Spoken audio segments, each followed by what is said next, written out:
Décideurs engagés, l'émission TV de l'Hémicycle qui révèle les décideurs et nous permet de comprendre ce qui, chaque jour, leur donne envie de se battre et de réussir. Bienvenue dans On dit tout, l'émission des décideurs engagés sur l'Hémicycle TV, et j'ai le plaisir de recevoir aujourd'hui Frédéric Dufaux. Bonjour. Bonjour. Merci d'être avec nous, Frédéric Dufaux. Vous êtes directeur général adjoint de DocaPost, c'est la filiale numérique de la Poste, du groupe La Poste même. On va en parler évidemment de ce secteur même stratégique de la protection des données, mais avant on va parler de vous puisque c'est le principe de l'émission. Décideurs engagés, on a envie de savoir un petit peu ce qui vous anime, ce qui vous fait vous lever le matin par exemple. Le sens du service public et du service à la communauté des citoyens européens. Ouais, le sens du service public. Est-ce que vous l'avez eu très tôt, ce sens du service public, ou c'est par hasard que vous l'avez découvert? Je dirais que je l'ai construit progressivement au cours de ma carrière professionnelle et c'est apparu comme une recherche de sens au bout d'un certain nombre d'années en disant finalement pourquoi je fais ça. Ouais.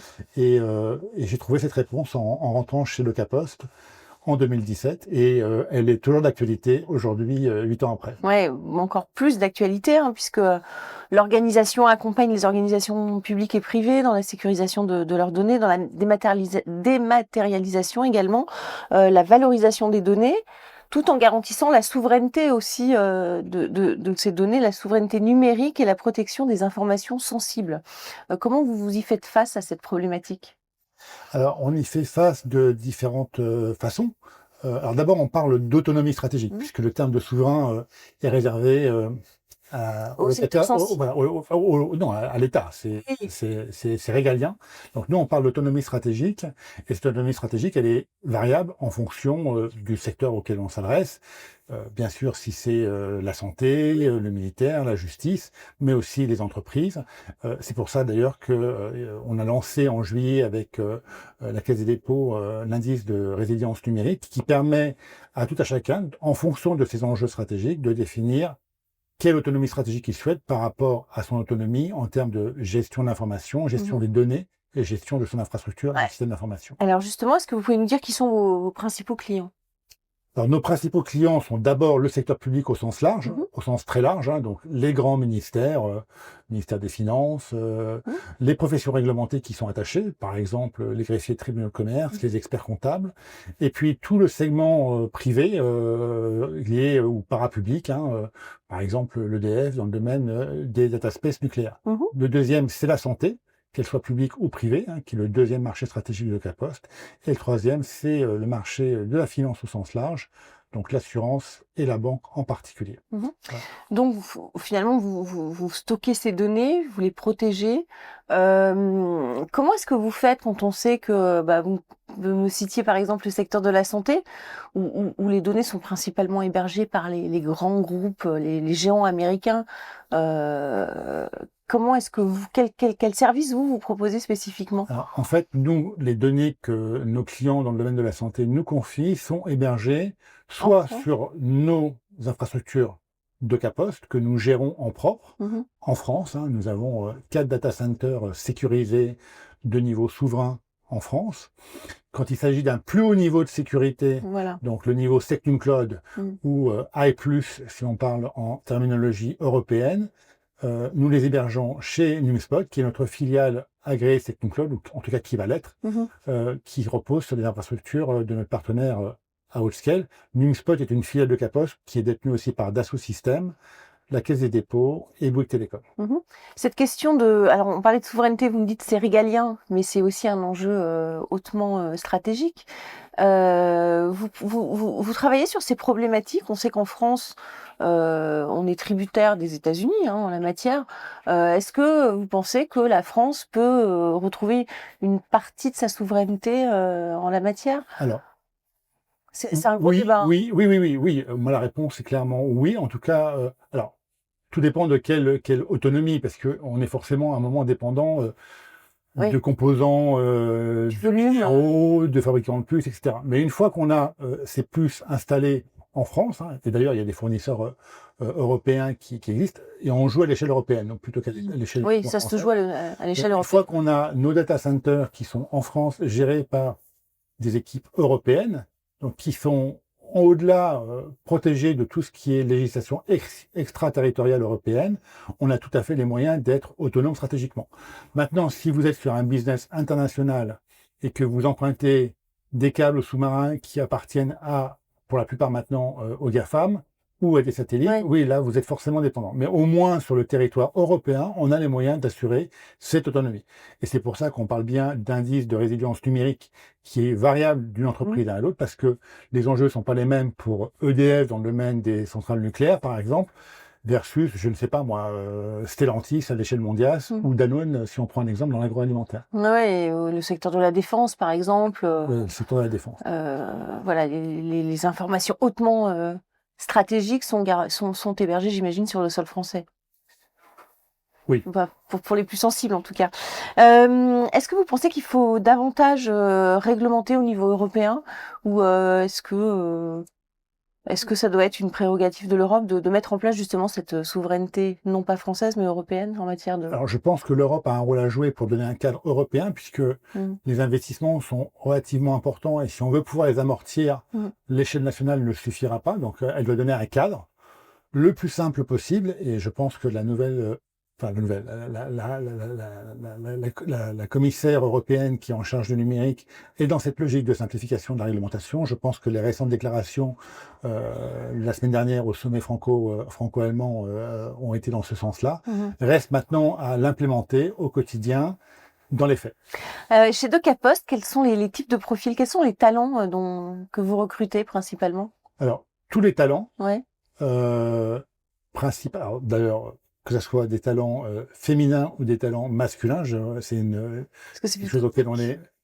Alors, plutôt des techs, mais pas que, puisque aujourd'hui, on recherche aussi des spécialistes en termes de connaissances métiers clients, parce que les meilleurs outils ou agents informatiques qui sont conçus sont ceux qui correspondent à un besoin client. Donc, la maîtrise de la connaissance du besoin client est importante, donc ça peut être pas forcément que des profils tech, ça peut être aussi des profils qui sont spécialisés dans le graphisme, tout ce qu'on appelle le design d'application, bien sûr des techs, avec bien sûr de plus en plus des spécialistes de la data et des technologies d'intelligence artificielle. Oui, voilà, j'allais y venir, des profils plutôt masculins encore, enfin peut-être pas encore assez féminins. On y reviendra peut-être dans une des questions plus tard, mais oui, malheureusement, la plupart aujourd'hui, il n'y a que 20% de femmes en sortie des écoles, donc majoritairement des hommes. Mais aujourd'hui, c'est une question sur laquelle on essaie d'être très volontaire et d'améliorer ce taux de parité au sein des équipes techniques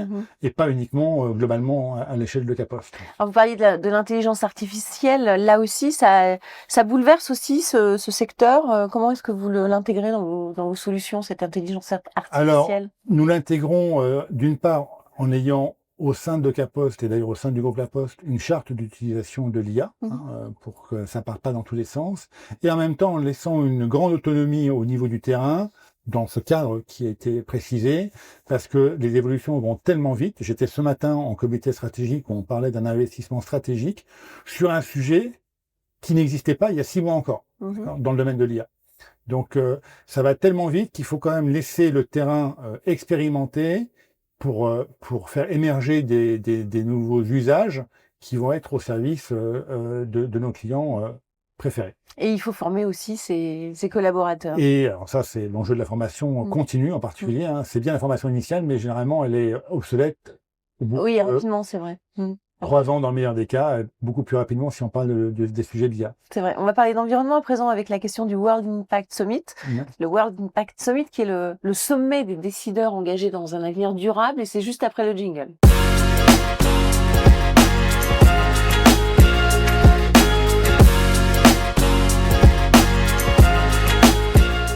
La question du World Impact Summit, quelles initiatives spécifiques votre organisation a-t-elle mises en place pour intégrer l'environnement au cœur de sa stratégie? Déjà, pour remettre un peu en perspective, aujourd'hui, dans le domaine du numérique, le numérique contribue...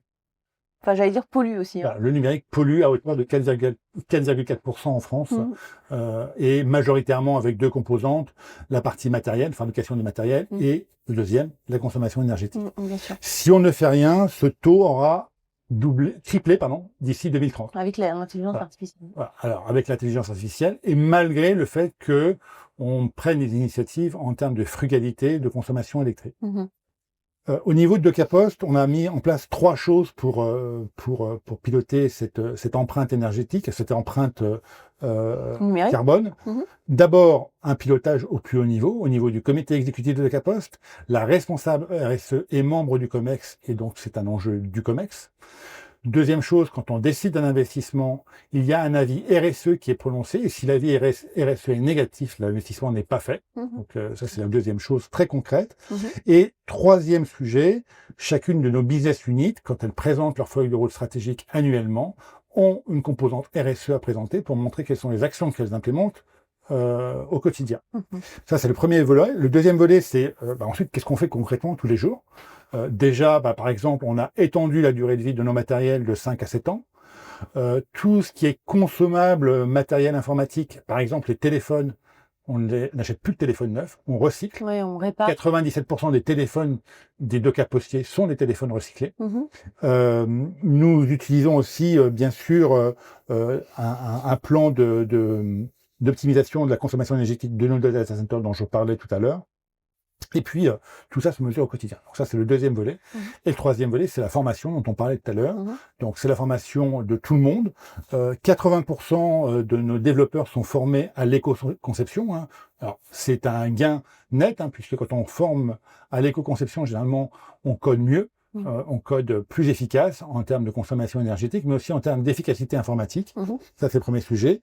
Et puis, au-delà des développeurs, on a une politique de formation, de sensibilisation. Par exemple, l'année dernière, on a formé 1500 personnes chez DocaPost pour les sensibiliser à l'éco-conception et à la consommation énergétique. Après, il y a 200 personnes qui ont contribué à des fresques du numérique, etc. Tout ça, ça nous a permis en 2024 d'avoir le niveau 2 en termes de numérique responsable. Et nous sommes audités régulièrement, tous les ans, pour mesurer nos avancées dans ce domaine-là. Très bien. Question d'un jeune étudiant de Centrale Supélec, à présent, juste après le jingle.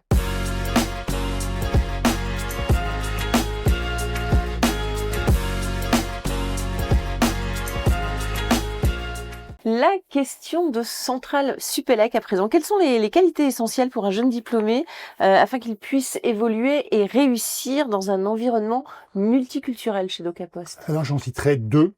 D'abord, ce que je vais appeler la curiosité intellectuelle, qui est pour moi le moteur du progrès. Je dirais, s'il y a très longtemps... Toute chose, bien sûr.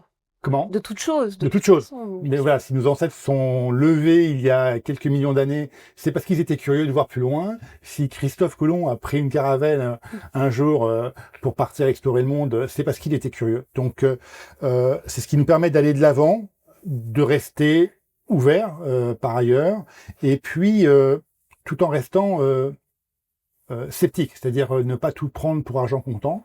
Et ça, l'importance de l'éducation de base est fondamentale dans ce domaine-là. Oui, avoir l'esprit critique. Avoir l'esprit critique et je pense que dans le domaine de l'ère de l'IA, c'est particulièrement important. La deuxième qualité, c'est l'écoute de qualité, en fait, qui pour moi, alors la curiosité c'est le moteur, l'écoute de qualité c'est le carburant de la curiosité. C'est d'abord s'intéresser vraiment à ce que l'autre pense, c'est-à-dire, comme on dit souvent, se mettre dans les pompes de l'eau à sa place. C'est admettre que on ne sait pas. Donc le fameux, la seule chose que je sais, c'est que je ne sais pas. C'est Socrate qui l'a dit il y a très longtemps. Et savoir donc se remettre en question, ne pas vivre sur ses lauriers ou s'endormir sur ses lauriers. Et puis pour terminer, ça implique d'être ouvert à nouveau au monde et d'accepter la diversité sous toutes ses formes, hommes, femmes, culture, origine, religion. Et les évolutions, quelles qu'elles soient.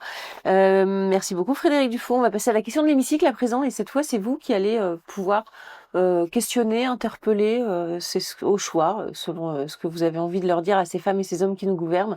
La question de l'hémicycle, c'est juste après le jingle.